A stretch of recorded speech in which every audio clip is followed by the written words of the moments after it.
I understand that the Senate reactivated the Patriot Act out of response to COVID-19. Would you agree that that equates to the biggest destruction of the Fourth Amendment our nation has ever seen?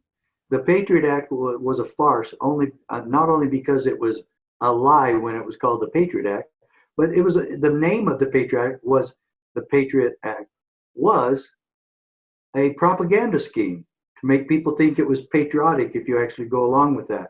But it was horrible. The NDAA, National Defense Authorization Act, authorizing government to declare you to be a terrorist or a danger to the country or whatever. You're a threat to the country. So yes, just as you alluded to in your question, they can put you away until the threat is over. And the Barack Obama actually used that to kill an American U.S. citizen once. Anyway, we could, of course, talk about the corruption of the Obama administration for another 10 days and never even scratch the surface. But your question is really powerful. The Patriot Act and a lot of these acts have been a part of that systematic Fabianistic way to destroy the Constitution. Now a lot of people are waking up, a lot of sheriffs across the country. Don't you love these sheriffs telling their governors, I'm not doing it. I'm not going to enforce your rules. I love Sheriff Nichols in Franklin County, Maine. He said, we will not make our county a police state. We will not act like Nazi soldiers. Wow. Way to go, Sheriff Nichols. No kidding, no kidding. And I'm seeing all these reports, like you're probably aware of Florida's Polk County Sheriff Grady Judd has a message for criminals wanting to wreak havoc in his county. Quote, I have received information from social media that some of the criminals we're going to take some of their criminal conduct into the neighborhood. I would tell them, if you value your life, you probably shouldn't do that in Polk County, because the people of Polk County like guns. They have guns. I encourage them to own guns, unquote. I would bet that you agree with his position. Would you care to expand? Well, my intent on protecting or fighting the Brady bill that I sued over, my intent was to protect the Second Amendment. Although we sued on the 10th because I had no standing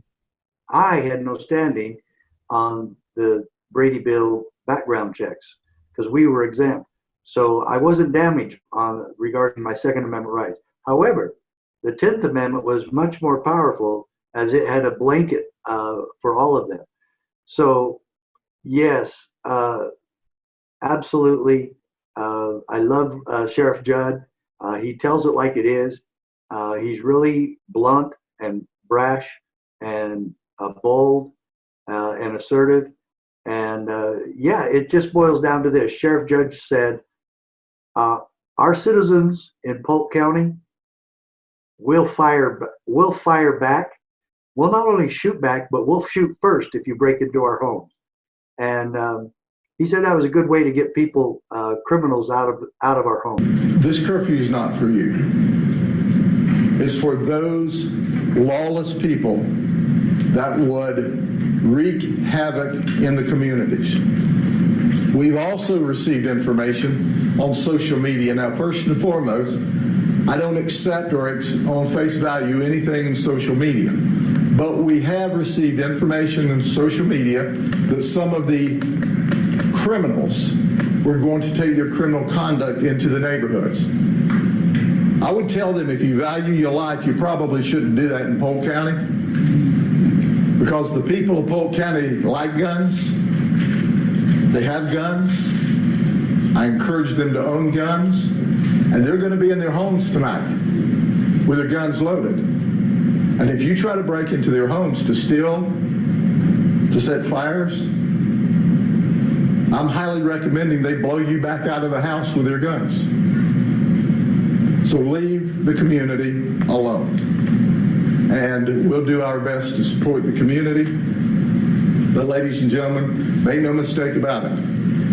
All of that ugliness has taken away from what we're united about. Absolutely, and I've been doing a little research and saw in another of your videos where you were saying, basically, if the law is a corrupt one, if the government is doing something they shouldn't be doing, why should we as citizens be concerned about doing the right thing? I'm paraphrasing poorly, but it occurs to me, a fellow colleague of mine, Peggy Hall. She's a longtime educator out of California, and she was instrumental in leading the charge that got the Orange County to disband the mandatory face masks. And this has become a political issue. The face mask, it's, oh my gosh, I look at them as a form of slavery, and there's no requirement for it. It's gotten to be such a big deal. I'm going to be interviewing her soon, but she was able to come up against that. And so many comments say, oh, how can we get this to pass in our county? We have to wear masks. They won't let us shop there without masks. And I was thinking of you. What would Sheriff Mack do if you came into a restaurant or you saw a sign on the door, you wanted to eat in that restaurant, it was a special occasion, and they take away all the specialness so many times. They lead us into contact tracing, but I don't know. I don't even know where I'm going. It's a little bit different there. Yeah, because this is private property for that business owner. that's true. And they could make a rule. They could make a rule for their business. Everybody better wear a purple shirt in here, or you're not allowed. Well, that's and I say purple shirts because I have about 10 of them. My purple's my favorite color. But this is the thing: if you don't want to obey that, go to a different restaurant or go to a different store that doesn't require it. Right. And that's the American way. Exactly. And if government requires that, now it's a different story. My question is, because I'm not going to wear one, and it's every now and again I'll put one on, like the post office. I wore one there the other day. Usually if I have it on, though, I keep it below my nose, so I'm always breathing fresh air. But this is my thing. The airports technically are still a private business. And the airlines, that's a private business. They're requiring face masks. How about if I wear a Lone Ranger mask that just covers my eyes and doesn't cover my mouth or nose? Mm-hmm. What will they be able to do about that? Exactly. But anyway, I'm thinking about doing that, just trying to be funny. Right. But if they do require me to put on to be able to fly to Austin, like I need to do anyway, today we're driving, but we're going to fly back. If they require that, wouldn't the Lone Ranger mask that just covers the eyes, wouldn't that be sufficient? It might not be what they want, but still it is a mask. Exactly. Or put it on backwards so it's on the back of your head. You're wearing a mask. So yeah. Hang it on over your ear. So I don't know. It's crazy, and we can talk about. But listen to the bottom line on that. Let's just make this real clear. Yep. My immunologist, my doctor of choice is Dr. Rashid Battar. He said wearing a mask is counterproductive to your health, and it does not do any of the things that the people saying you should wear a mask claim that it does. The human body requires fresh air and oxygen. If you keep breathing in the carbon dioxide that you exhale, that's poison. And soon that's going to cause a problem. And we've already seen some of that. So these people that are just so hell-bent on convincing us all that a mask, a face mask or whatever they want to call it, a breathing mask, is going to help stop the coronavirus, I believe that's mostly hyperbole and a scam. Absolutely. I've compared it to installing chain link fence to keep out mosquitoes. And I agree with you about Dr. Rashid Buttar, as well as Dr. Russell Blaylock, among many others, Andrew Kaufman. They have come out with similarly, and even the CDC. And, you're just breathing in the exhaust, and it creates all sorts of problems, and certainly for children as well. So it's just absolutely absurd. So, and I was going to ask you, you'd mentioned about, it seems like the movement to defund the police is a political hot button these days, especially in Minnesota and Massachusetts. And what are your thoughts on this? And I heard just last night that the campaign to defund the police isn't so much as taking money away from their salaries as to maybe reallocating it into other sources or areas of the, I don't know, I probably don't have that right, but I wonder what your thoughts are on that campaign to defund the police. Yeah. I was shocked to hear it. Mm-hmm. Our society will not survive without police protection.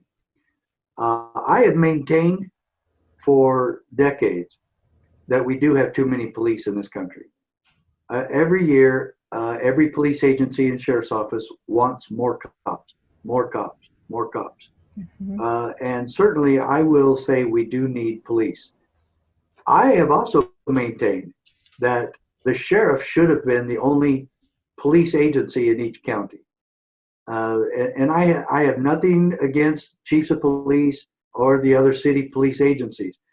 The only reason I say that is there should be one police agency for each county, is that it streamlines law enforcement, makes it so much cheaper, and it's a benefit to the taxpayer that way. It was unnecessary. When cities incorporated, they wanted the power and control that a police agency provides, and they created their own police agencies. But it shouldn't have been done. So if any of these cries are out there to defund police, if any of that is to move back to a sheriff's office being in charge of every county, then I'm all in favor of that. But that's not what they're after. They're after another strand of chaos in this country, of anarchy, and blaming every police agency for what happened to George Floyd is absolutely ridiculous and absurd. This is the biggest overreaction, painting everybody, all the cops and white people, with one brush, that we're all racists and bigots. I really get offended by that.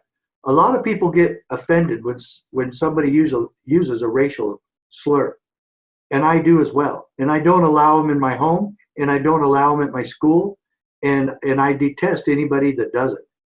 But I also get very offended if anybody, because of the color of my skin, and I'm actually dark white or dark tan, so I'm not white. Don't call me white. I'm not white. Okay? However, we're all people of color. We're all Americans. And I get totally offended if somebody paints me or anybody in my family with this broad brush that we're all racist because I was a cop once, or because I was born white.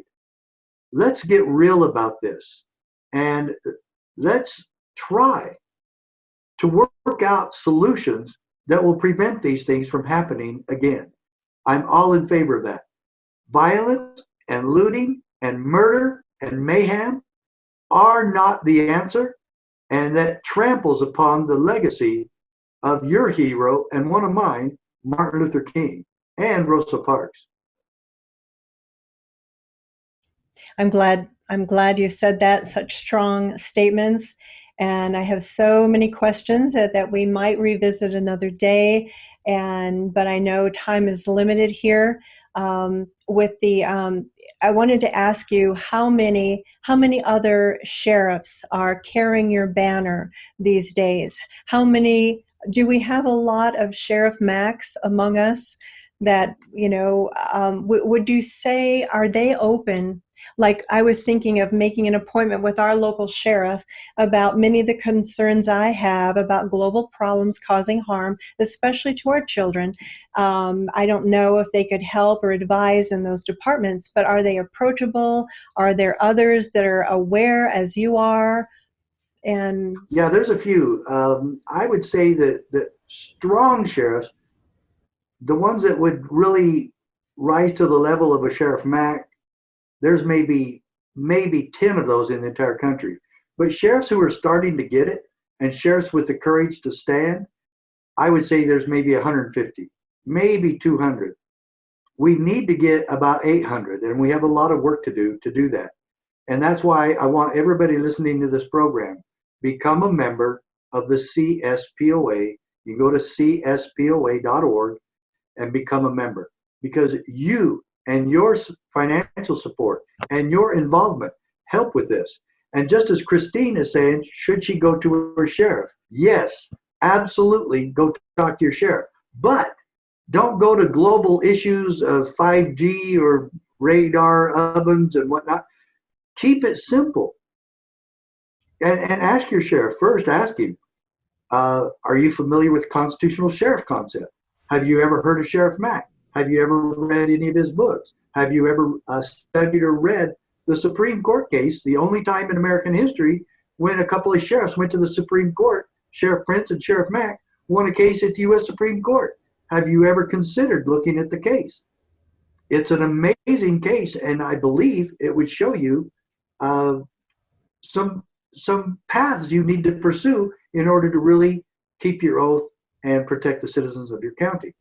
And then ask him, are you willing to learn more about the role and duties of the sheriff and how to become a constitutional sheriff? I wouldn't get into any of the other sundry issues. I really wouldn't. You got to keep it simple. You can't go to XYZ when you need to start at ABCD for a sheriff just starting to learn these things. So take a block approach, and that's what we do. At our training for sheriffs and peace officers, we focus on the fundamentals, the Bill of Rights. What do we do in law enforcement that does not coincide with the Bill of Rights and our duty to uphold and defend the Bill of Rights? That should be the first question, right? Yeah. But you've got to, everybody, you've got to have a relationship with your sheriff and know, will he defend you against the abuses of other government? Will he defend you against tyranny? Will he stand for you? And I compare it to Rosa Parks. Rosa Parks was arrested for not giving her seat to a white man. Would he have not arrested her? Would he have sat down next to her and escorted her home safely instead of arresting her? That's the question that every one of these sheriffs in this country need to answer.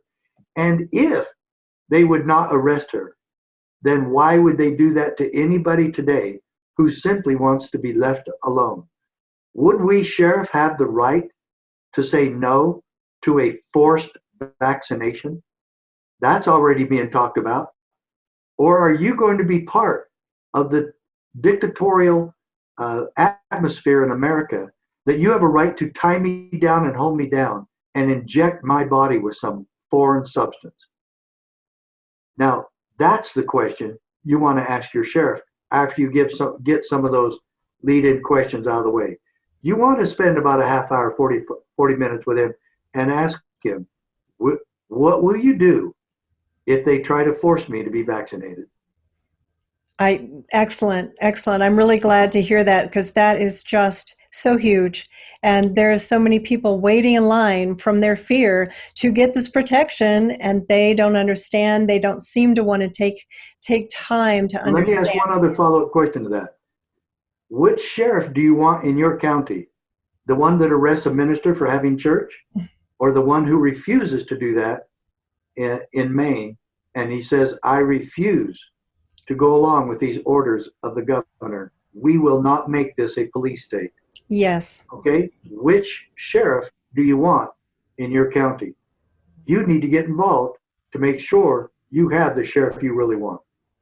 Absolutely. And I see trying to organize some community meetings, maybe to invite other people, other sheriffs, and to discuss these issues. And maybe if I'm able to organize this sort of an event, I'm wondering if we could talk you into joining us via Zoom to give them a little pep talk at the end.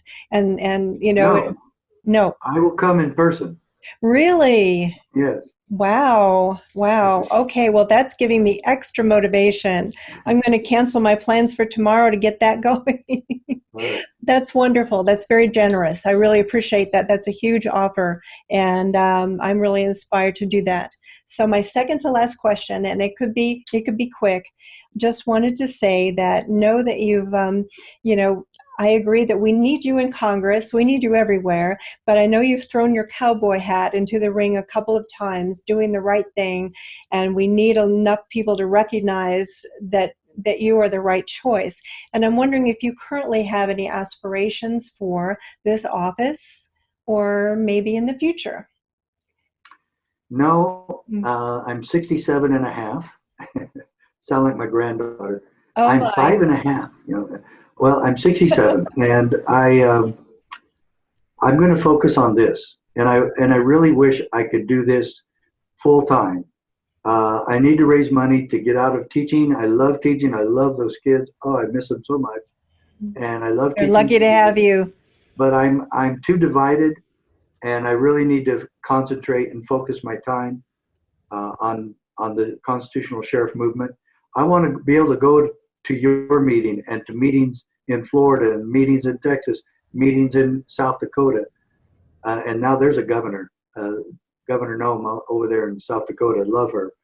Yes. She set a good example about Oh, what a she's governor can wonderful. do. I'm familiar of her stance. We might all need to move to South Dakota. South Dakota never did close, and you were emphatic about that. There's not been a mask mandate. I know you took a lot of criticism because of the Mount Rushmore event. Were there any breakouts after that?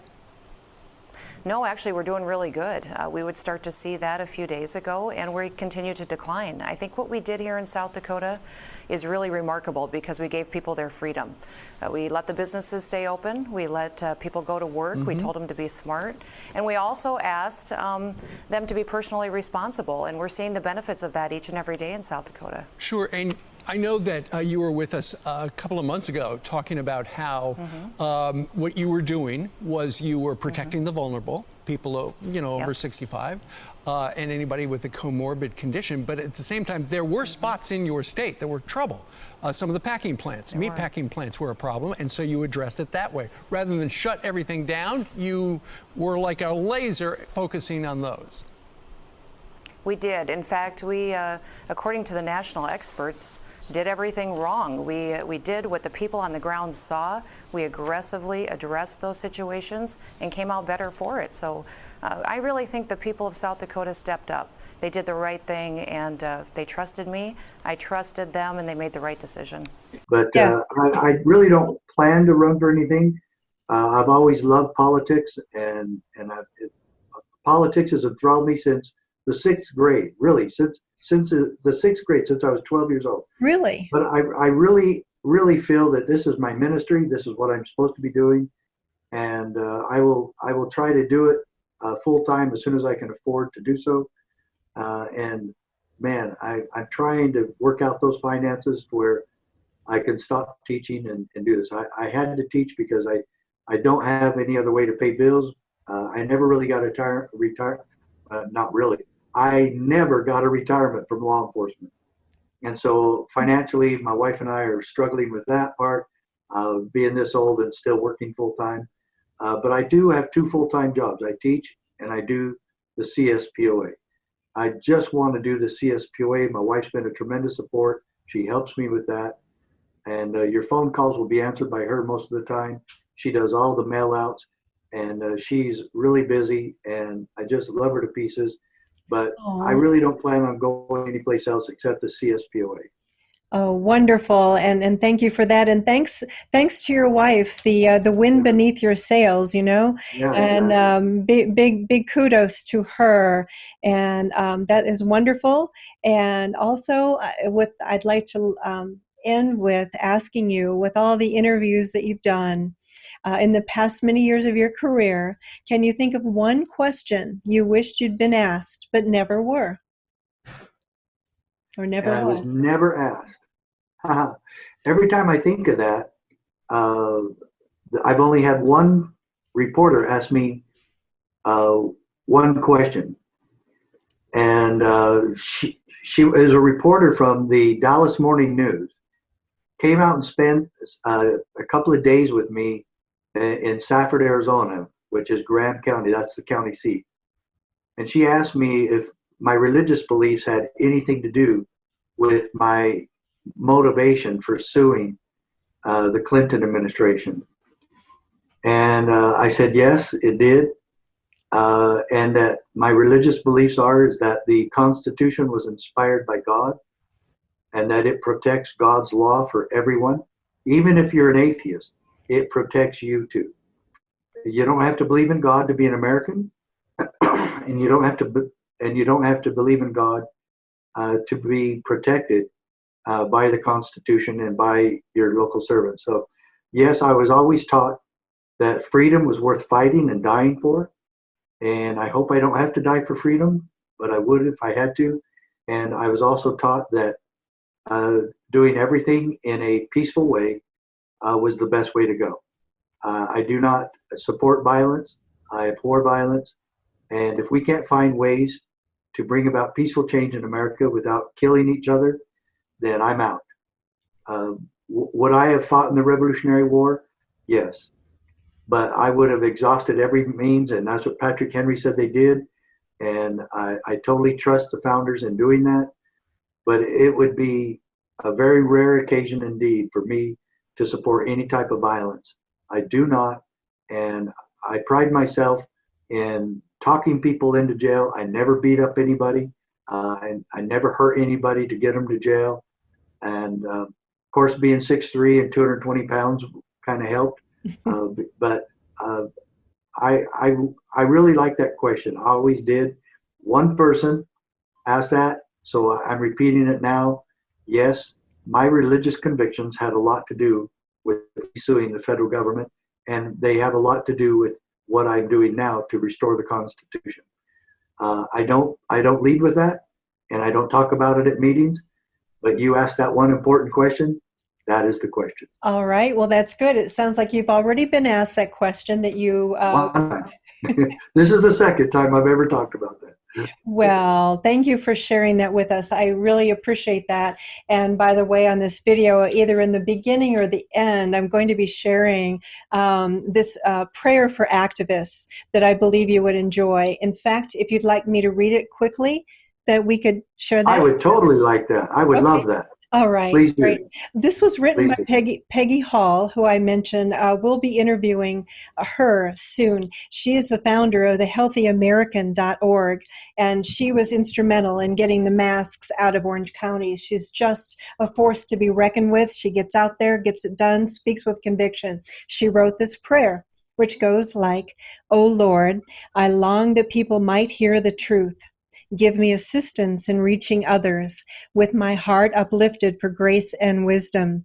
Guide me to share my views with fullness of truth, clarity of thought, proper expressions, fervency and conviction, guided by your wisdom and light. Keep me conscious of my faults and flaws. Open my heart to hear the sorrows of others, and shine your light of comfort and peace. May no soul be lost to your love. Strengthen me by your Spirit. Stand between me and all strife, so I may speak fully and freely and do this work you have called me to do." So Wow. I love that. I love that. Amen. Amen. Amen. Absolutely. So Sheriff Mack, I cannot thank you enough for the time and attention and everything you bring to the table. And you deserve so much support for what you do. And I would like to, if you will have me, I would like to be a torch carrier, a champion for your cause, to see what I can do starting here in our little kingdom of Colorado. And we can stir some pots here and get things done for the Constitution, the Bill of Rights, and, maybe we can right this apple cart that's just so topsy-turvy so we can live in freedom.